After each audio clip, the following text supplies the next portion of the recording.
Hello guys, big pass 9 தமிழுடைய சம்பவம் number 1 என்ன சம்பவம் அப்படின்னு பார்த்தீங்கன்னா, டாக்டர் திவாகர் என்று சொல்லிக்கொள்ளும் திவாகர் அவர்கள் தான். எனக்கும் தெரியும், நானும் அவர்கிட்ட பேசியிருக்கேன். அவர் சம்மந்தப்பட்ட வீடியோ வந்து நம்ம சேனல்லே வந்திருக்குது, நம்ம ஸ்டுடியோவுக்கு வந்திருக்கிறாரு, பார்த்து பேசியிருக்கிறேன். என்ன பிரச்சனை அப்படின்னு பார்த்தீங்கன்னா, ஏற்கனவே வந்து நம்ம கேட்டிருந்தோம் அவர்கிட்ட, நீங்கள் பிக் பாஸ் 9 தமிழ் போவீங்களா அப்படின்னு கேட்டப்போ, ஆமாம் பாஸ் நான் போகிறேன் அப்படின்னு சொல்லிட்டு இருந்தார். ஸோ இப்போ வந்து அவர் உள்ளே வந்துட்டார். உள்ளே வந்ததுக்கப்புறமா என்ன பிரச்சனை ஆரம்பிச்சுது அப்படின்னா, பிரவீன் காந்தி கிட்ட போயிட்டு சொல்லிட்டு இருந்தார், சார் நான் வந்து மற்றவங்க மாதிரி மாடல் கிடையாது, நான் மற்றவங்கள மாதிரி கண்டென்ட் மேக்கர் கிடையாது, நான் மற்றவங்க மாதிரி ஆர்ஜே மாதிரி கிடையாது, விஜே மாதிரி கிடையாது, நான் வந்து பார்த்தீங்கன்னா சுயம்பு, நானே வந்து என்னோட டேலண்டால் உருவாகி இன்னைக்கு பிக் பாஸ் மாதிரி வந்திருக்கிறேன் சார், நான் இவங்கள மாதிரிலாம் வீடியோலாம் பண்ண மாட்டேன் அப்படிங்கிறத வந்து பிரவீன் காந்தி கிட்ட சொல்லிக்கிட்டே இருக்காரு. அவர் வந்து பார்த்தீங்கன்னா விட்டா போதுண்டா சாமி அப்படிங்கிற மாதிரி வந்து இல்லை, தெரியாமல் வந்து மாட்டிக்கிட்டோமோ அப்படிங்கிற மாதிரி பிரவீன் காந்தி வந்து ஓகே ஓகே ஓகே ஓகேன்னு சொல்லிட்டு ஓடிட்டார். ஸோ வந்தவொடனே பிரச்சனையை ஆரம்பிச்சிட்டாரு. என்ன அப்படின்னா, இது வீட்டுக்குள்ளே வந்தவங்க நிறைய பேர் ஆர்ஜே விஜே இருக்காங்க, கண்டென்ட் மேக்கர்லாம் இருக்கிறாங்க. ஸோ இவங்கள மாதிரிலாம் நான் கிடையாது, நான் வந்து இவங்களோட பெரிய கெத்து, இவங்கள விட டேலண்டானவன், நான் இவங்கள மாதிரிலாம் நான் ஈஸியாக வந்தில்லை, நான் ரொம்ப கஷ்டப்பட்டு வந்தேன் அப்படிங்கிறத ஸ்டார்டிங்லேயே வந்து பார்த்திங்கன்னா பிரச்சனையை ஆரம்பிச்சிட்டாரு. நான் ஏற்கனவே சொல்லியிருக்கிறேன், இவர் வந்து கம்பேரிசன் பண்ணாதீங்க சார், உங்களுக்கு ஒரு டேலண்ட் இருக்குன்னா அதை நீங்கள் காட்டுங்க, மற்றவங்கள வந்து பார்த்தீங்கன்னா டிஃபேம் பண்ணிவிட்டு நம்ம ஃபேமாக ஆகிறத வந்து பார்த்திங்கன்னா அது நல்லா இருக்காது. உள்ளே வந்தவொடனே அதை ஸ்டார்ட் பண்ணிட்டாரு. இப்போ இன்னொரு பிரச்சனையும் உள்ள சண்டை நடந்துகிட்டு இருக்குது. என்ன சண்டை நடந்துகிட்டு இருக்குது அப்படின்னு பார்த்தீங்கன்னா, நைட்டு திரும்பவும் பிரச்சனை ஆரம்பிச்சிருச்சு. ஒரே நைட்டு வந்து தூங்கும் போதோ கொரட்டை ஒரு பக்கம் விட்டுருக்காரு போல் இருக்குது. வீட்டுக்குள்ளே வந்து பார்த்திங்கன்னா இந்த மாதிரி இருந்தால் நாங்கள் எப்படி தூங்குறது, கொஞ்சம் கம்மியாக வந்து அந்த பக்கம் அட்ஜஸ்ட் பண்ணி படுங்க, இந்த மாதிரி பண்ணாதீங்க அப்படிங்கிற மாதிரி கெமி போய் கேட்க, கெமியும் அவருக்கும் பயங்கரமான சண்டை. இந்த மாதிரி கெமி, நான் எப்படி தூங்கணும், இந்த வீட்டுக்குள்ளே எப்படி இருக்கணும், நான் என்னென்ன பண்ணணும் அப்படிங்கிறதெல்லாம் வந்து நீ கேட்கக்கூடாது, நீ சொல்லக்கூடாது, அது என்னோட விருப்பம், இது உன் வீடெல்லாம் கிடையாது, இது என் வீடு, ஓகேவா, உனக்கு இருக்கிற ரைட்ஸ் எனக்கு இருக்குது, இது நீ எதுவும் பேசாது அப்படிங்கிற மாதிரி கெமிக்கிட்ட வந்து பார்த்திங்கன்னா பயங்கரமாக வந்து சண்டை போட்டுக்கிட்டு இருக்காரு. சரியான சண்டை வந்து அவருக்கும் கெமிக்கும் வந்து நடந்துக்கிட்டு இருக்கு. இதெல்லாம் தாண்டி அவருடைய பேருக்கு பின்னாடி டாக்டர் அப்படிங்கிறத போடலாமா இல்லையா அப்படிங்கிற பிரச்சனை வந்து உள்ளே உருவாயிருக்குது. அவர்கிட்ட வந்து சொல்கிறாங்க, என்ன சொல்கிறாங்க அப்படின்னு பார்த்தீங்கன்னா, இதை பாருங்கள் சார் திவாகர் சார், நீங்கள் எம்பிபிஎஸ் படிச்சிருக்கீங்களா, எம்பிபிஎஸ் படித்தா தான் சார் பின்னாடி வந்து டாக்டர் திவாகர்னு போடணும், அதுக்கு முன்னாடி டாக்டர் திவாகர்லாம் போடக்கூடாது அப்படிங்கிற மாதிரி உள்ள பிரச்சனை ஆரம்பிச்சிருச்சு. ஸோ வந்து சண்டையை வந்து உள்ளவே வந்து ஆரம்பிச்சிட்டாங்க. யார் ஆரம்பித்தாங்க அப்படிங்கிறத வந்து உங்களுக்கே தெரியும்னு நினைக்கிறேன். ஆக்சுவலாக வந்து பிரவீன் தான் நினைக்கிறேன், அவர் கூட வந்து சண்டை போட ஆரம்பிச்சிட்டார் நான் நினைக்கிறேன். அந்த சண்டையில் வந்து பார்த்திங்கன்னா அவரும் சொல்லிகிட்டு இருக்காரு, நான் வந்து டாக்டர்னு போடலை, அதுக்கு இன்னொரு காரணமும் இருக்குது அப்படிங்கிற மாதிரி சொல்லிகிட்டு இருக்காங்க. ஸோ அவரை வந்து இப்போவே வெளுக்க ஆரம்பிச்சிட்டாங்க. பட் இதே நேரத்தில் நம்ம ஒன்று சொல்லணும், திவாகர் வந்து வாயை வச்சுட்டு சும்மா இருக்க மாட்டார். நம்ம வந்து திவாகருக்கு அவ்வளோ சீக்கிரத்தில் வந்து நம்ம உள்ளே வந்து சப்போர்ட் பண்ண மாட்டோம். அவர் வந்து நிறைய சர்ச்சையான சில விஷயங்கள் எல்லாத்தையுமே வந்து பேசியிருக்கிறாரு, பண்ணியிருக்கிறாரு, நிறைய தவறுகளும் பண்ணியிருக்கிறாரு. பட் அதே நேரத்தில் வந்து பார்த்திங்கன்னா உள்ளே இருக்கிற கண்டஸ்டன்ட்லாம் என்ன பண்ணுவாங்க தெரியுங்களா, நான் இப்போவே சொல்கிறேன் பாருங்கள், இந்த ஷோ எப்படி போகுது அப்படிங்கிறத நான் அப்படியே சொல்கிறேன் பாருங்கள். திவாகர் அடித்தா வெளில வந்து பார்த்திங்கன்னா நம்மளுக்கு வந்து நிறைய ஃபாலோவர்ஸ் கிடைப்பாங்க, நிறைய பேர் ரசிப்பாங்கன்ற காரணத்துக்காகவே திவாகரை வந்து பார்த்திங்கன்னா வாண்டடாக போயிட்டு வெளுப்பாங்க, நீங்கள் வேணால் பாருங்கள். அதுக்காகவே வந்து பார்த்திங்கன்னா, ஏன்னா நிறைய திவாகரை வந்து அவர் எடுத்துக்கிட்டே இருப்பாங்க, ஆக்சுவலாக இன்டர்வியூ போயிட்டே இருக்கும், என்ன கேட்டால் வந்து பார்த்திங்கன்னா திவாகர் வெளில ஓடுவார் அப்படிங்கிறது எல்லாருக்குமே தெரியும்.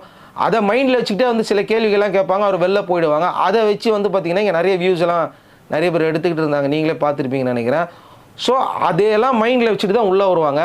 ஸோ உள்ளே வர்றவங்களுடைய மோட்டிவே திவாகருக்கு வந்து சண்டை இழுக்கணும், அதன் மூலமாக வந்து பார்த்திங்கன்னா நம்மளுக்கு வந்து ஒரு பெரிய ஃபாலோவர்ஸ் வந்துடுவாங்க, சூப்பராக திட்டினீங்க ஜி அப்படிங்கிற மாதிரி. ஸோ அதை யார் கையில் எடுத்திருக்காரு அப்படின்னு பார்த்தீங்கன்னா பிரவீன் ராஜ் தான் கையில் எடுத்துருக்காரு. நம்ம முதல் நாளே போட்டு அடிக்கடி நடிச்சோன்னா நம்மளுக்கு ஃபாலோவர்ஸ் வந்துடுவாங்க அப்படிங்கிறத, உடனே நீ வந்து திவாகருக்கு வந்து சப்போர்ட் பண்ணி பேசுறியா அப்படின்னு கேட்டானா கிடையவே கிடையாது. திவாகருக்கு வந்து நான் சப்போர்ட்டே பண்ண மாட்டேன். திவாகர் நான் இன்டர்வியூ எடுத்திருக்கேன், பட் நானே அவர்கிட்ட வந்து நிறைய சொல்லியிருக்கிறேன், நீங்கள் வந்து மற்ற நடிகர்களெல்லாம் கூட்டுறது குறைக்கிறது, நான் படித்தவன், இந்த நடிகர் படிச்சிருக்காரா அப்படிங்கிறது கேட்குறதெல்லாம் எனக்கே பிடிக்கல. ஆக்சுவலாக திவாகர் பண்ண பல விஷயங்கள், திவாகர் பேசின பல விஷயங்களை வந்து எனக்கு சுத்தமாக பிடிக்கவே இல்லை அப்படிங்கிறது தான் நல்லது. அவர்கிட்ட இருக்கிற ப்ளஸ் அவரை காட்டாமே விட்டுட்டார் அப்படிங்கிறது தான் உண்மை. பட் அதே நேரத்தில் திவாகரை அடித்து ஃபாலோவர்ஸ் ஆகணும், திவாகரை அடித்து ஒரு ஃபேம் வரணும் அப்படிங்கிறத வந்து உள்ளே நிறைய பேர் ட்ரை பண்ணுவாங்க. அது நடக்கும், நீங்கள் பாருங்கள். அதை வந்து நேற்று நைட்லேருந்தே ஆரம்பிச்சிட்டாங்க. கண்டிப்பாக திவாகர் வந்து கண்டென்ட்டாக மாறிட்டார் அப்படிங்கிறது தான் உண்மை. திவாகர் உள்ளே நிறைய சண்டை போடுவார். பட் அதே நேரத்தில் திவாகரை வாயை வச்சுட்டு சும்மா இருக்கணும். உள்ளே வந்தீங்களா நிறைய காமெடியாக போடுவீங்களா, காமெடியாக டான்ஸ் ஆடுவீங்களா, காமெடியாக பேசுவீங்களா, அந்த தர்பூசணி காமெடியெல்லாம் பண்ணிவிட்டு அப்படியே இருந்தீங்க அப்படின்னா உள்ளே இருக்கிறவங்களாம் சேர்ந்து அடித்தா கூட வெளிலேருந்து ஒரு சப்போர்ட் கிடைக்கும். ஆனால் உள்ளே போயிட்டு நான் வந்து ஃபிசியோதெரப்பி டாக்டர், நான் படித்தவன், நீலாம் படித்தவனா, நீலாம் எனக்கு ஈக்குவலா, நான் எவ்வளோ பெரிய ஆள் தெரியுமா அப்படிங்கிற மாதிரிலாம் நீங்கள் பேசினீங்க அப்படின்னா கண்டிப்பாக வந்து பார்த்தீங்கன்னா உள்ளேயும் சப்போர்ட் கிடைக்காது, வெளியிலையும் சப்போர்ட் கிடைக்காது. வெளியிலையும் ஆம்லேட் போட்டுருவாங்க, உள்ளே வந்து பார்த்தீங்கன்னா டபுள் ஆம்லேட் போட்டுருவாங்க. ஏன்னா நீங்கள் வந்து நான் கிளம்புறேன் அப்படின்னு சொல்லிட்டு வெளியில் எகிரி குதிச்சு வரவும் முடியாது. உள்ளே போனது தான். ஸோ நீங்கள் வந்து தொடர்ந்து இவங்க கூட தான் வந்து இருக்க போகிறீங்க, ட்ராவல் பண்ணி இருக்க போகிறீங்க. அப்படி இருக்கும்போதோ எல்லோரும் கூட ஜாலியாக ஃப்ரெண்டாக பேசிட்டு வரணும். ஏன்னா ஜிபி முத்து உள்ளே வந்தார். ஆக்சுவலாக ஜிபி முத்து இவரை நான் கம்பேர் பண்ண மாட்டேன். ஏன்னா இவரோட எனக்கு ஓரளவுக்கு ஜிபி முத்து ரொம்ப பிடிக்கும். அதே நேரத்தில் வந்து ஜிபி முத்து வந்து உள்ளே எல்லாரும் கூடயும் நல்லா இதுவாகிருப்பார், மிங்கில் ஆகிருப்பார். ஜிபி முத்து எங்கே வாய்ஸ் ரைஸ் பண்ணுவோம் அப்போலாம் வாய்ஸ் ரைஸ் பண்ணார். அவரை போவே கூடாதுன்னு உள்ளே பிடிச்சி வச்சுருந்தாங்க. ஆனால் திவாகர் வாரம் வாரம் கண்டிப்பாக விஜய் சேதுபதி கிட்ட வந்து பார்த்திங்கன்னா குற்றவாளி கூண்டில் நிற்க வைப்பாங்க. இப்போவே வந்து பார்த்திங்கன்னா அந்த கேப்டன்ஷிப் அது இதுன்னெலாம் ஆரம்பித்து போயிட்டுருக்கு. இதில் வந்து டாக்டர் திவாகருக்கு வந்து கடுமையான எதிர்ப்பு ஸ்டார்ட் ஆகிடுச்சு. அதே நேரத்தில் உள்ள சில பேர் திவாகருக்கு ஆதரவாகவும் பேசுறதுக்கு வாய்ப்பு இருக்குது. நீ அப்படி போனேன்னா நான் இப்படி வர்றேன் பாரு அப்படிங்கிற மாதிரி இருக்குது. ஆக மொத்தத்தில் திவாகரை உள்ளே வச்சு செய்ய ஆரம்பிச்சிட்டாங்க. கெமி, அதுக்கப்புறமா பிரவீன், இவங்க எல்லாருமே வந்து அட்டாக் பண்ண ஆரம்பிச்சிட்டாங்க. இப்போ திவாகருக்கு உள்ள ஒரு ஃப்ரெண்டு வேணும். நீங்கள் எவ்வளோ பெரிய நல்லவனாக இருக்கிறீங்களோ, இல்லை உங்களுக்கு கோபம் வரும் கோபம் வராது அப்படிங்கிறதெல்லாம் தாண்டி உங்களுக்கு ஒரு ஃப்ரெண்டு வேணும். ஏன்னா நீங்கள் ஃபோன் பண்ணி யார்கிட்டையும் பேச முடியாது. அந்த ஃப்ரெண்டு யார் அப்படிங்கிறது வந்து நம்மளுக்கு இப்போ வரைக்குமே தெரியவே இல்லை. அப்படி ஒரு ஃப்ரெண்டு இவருக்கு இல்லை அப்படின்னா உள்ளே இருக்கிறது ரொம்ப கஷ்டமாகி கோவப்பட்டு திவாகர் பேச போகிறாரு. தேவையில்லாமல் நிறைய வாய் விடுவார். இதனால் இன்னும் பெரிய சர்ச்சையாகும். ஸோ இவர் இன்னும் சர்ச்சையாக பேச ஆரம்பிக்கல, அதுக்காக தான் வெயிட் பண்ணிகிட்டு இருக்காங்க. சர்ச்சையாக பேசுவாரா அப்படின்னு கேட்டிங்கன்னா வெயிட் பண்ணி பாருங்கள், நிறைய பேசுவார்.